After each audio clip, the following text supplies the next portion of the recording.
Hi everyone, welcome back to another episode from Apps Academy. Today I'm going to be guiding you through how to change your location on DoorDash. In order to do that, first of all, launch open the DoorDash app on your mobile device and make sure that you're signed into your account. At the top left of the screen, you will see your current delivery address.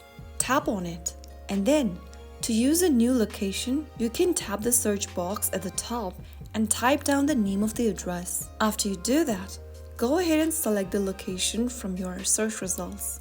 Enter the address manually, such as the apartment or suite, zip code, building name, and then make sure to locate your new location by tapping on Adjust Pin and drag along from the location.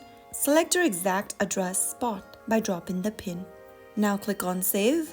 And then you can also go ahead and select the drop-off option by choosing from the menu, enter your address level, and finally tap on Save Address. You can also go ahead and use your current location by tapping on the little Use Current Location button, which will then track your location through GPS on your mobile device, and that way also you can go ahead and change your location.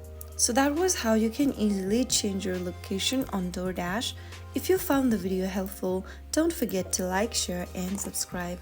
I will see you in the next episode. Thank you for watching.